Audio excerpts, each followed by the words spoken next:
Tunaposhughulika na familia, tunashughulika na chimbuko la mtu. Kila mtu ana asili ya alipoanza, alipotokea, na kule ulikotokea pamebeba maamuzi makubwa katika mtakabali wa safari ya maisha yako. Kuna maisha unayaishi kwa sababu ya chimbuko la ulikozaliwa, sehemu ulikotoka. Labda kuna mambo ambayo hayako sawa. Kwa kama chimbuko lako kuna mambo hayako sawa, niamini ya kwamba pia maisha yako yatakuwa na shida. Na hizi changamoto hazitatuliwi kwa njia nyingine yoyote isipokuwa kupitia maombi, kupitia madhabahu ya Mungu. Kwenye familia, kila familia labda ina sehemu inalia, aidha juu ya mtoto au kijana wao, au juu ya mambo fulani ambayo yanaendelea hayabadiliki. Yale mambo huwezi kuyabadilisha mwenyewe kwa sababu yapo kwenye mfumo wa kifamilia. Ni vigumu sana kuyabadilisha mambo ambayo yapo kwenye mifumo ya damu, mifumo ya familia. Hii imekuwa ni vita vikubwa. Watu wanapambana kubadilisha mambo, wanaishia kugombana, wanaishia kufarakana. Kwa nini? Kwa sababu wanatumia nguvu pasipo stahili. Kwa hiyo familia ni chimbuko la mtu, na familia ina maamuzi makubwa sana katika kuamua hatima ya mtu. Kuna watu tunaokoka, lakini tunaokoka na misingi na huluka ya tulikotokea. Ukimwona mtu ni bora, ubora wake umeanzia kwao, sio kanisani. Kwa hiyo wazazi wana nafasi kubwa sana ya kuamua hatima au maisha ya watoto wao baadaye yaweje. Kwa hiyo ile misingi inaweza ikaamua huyu mtu aokoke, lakini awe na tabia gani. Kwa sababu kumbuka, Mungu anapoingia ndani ya mtu anashughulika na roho. Eneo la tabia ni la kwako. Sasa nisikilize. Kwa hiyo kila familia ina geti la kuingiza vitu, aidha vitu vibaya au vitu vizuri. Kila familia ina lango la kuingiza vitu. Hivyo vitu vinaweza vikawa ni vizuri, hivyo vitu vinaweza vikawa ni vibaya. Na sisi wenyewe tuna wajibu wa kuanza kuandaa watoto na uzao wetu mapema, kuwaingizia tabia za kiungu ndani yao. Wakati mwingine unapoambia ombea chakula, anaendelea kujenga tabia. Wakati mwingine unapomwambia kwa nini umekula bila kuomba, unamjengea tabia. Leo tuna wazazi wanakuja kulia na watoto wao, ni watu wazima. Anakuambia baba, mtoto wangu habari ya ibada kwake hataki kabisa. Shida sio yeye, shida mlango mliomfungulia toka mwanzoni. Hajalelewa kwenye misingi ya ibada. Kwa hiyo ibada ni tabia, ni desturi inayotengenezwa kuanzia mtu akiwa mdogo. Anatengenezwa.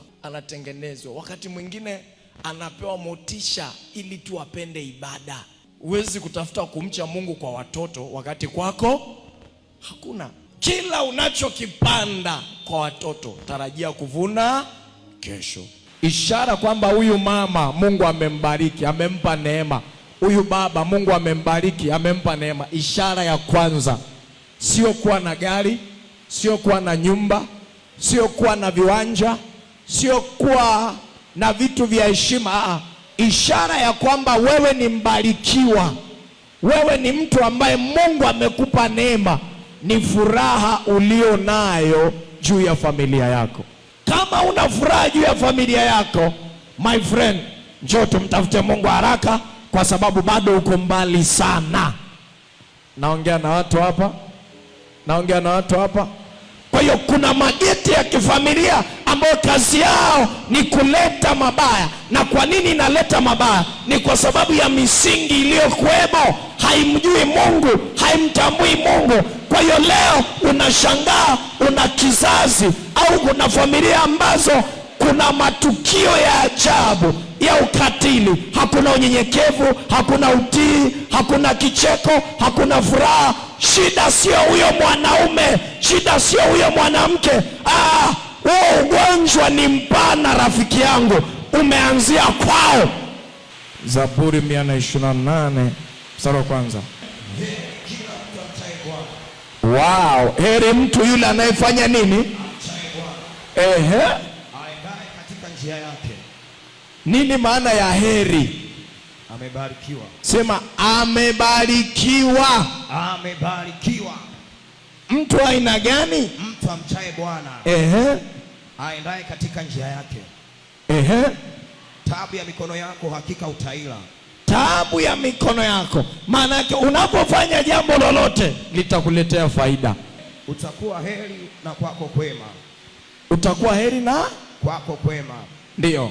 Mkeo atakuwa kama mzabibu zao. Ndio. Nyumbani mwa nyumba yako. Wapi? Nyumbani mwa nyumba yako.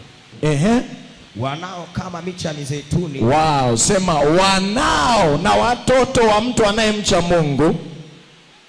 Sema watoto wa mtu anayemcha Mungu. Watoto wa mtu anayemcha Mungu watakuwa kama mzeituni. Watakuwa kama mizeituni. Wakizunguka meza yako. Wow, wakizunguka nini? Meza yako. Hivi mzeituni kazi yake ni nini? Unatoa mafuta na unatoa pia nini? Matunda. Bwana Yesu asifiwe.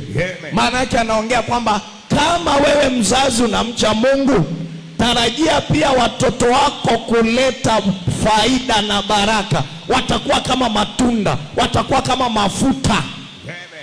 Wapi? Nyumbani kwako.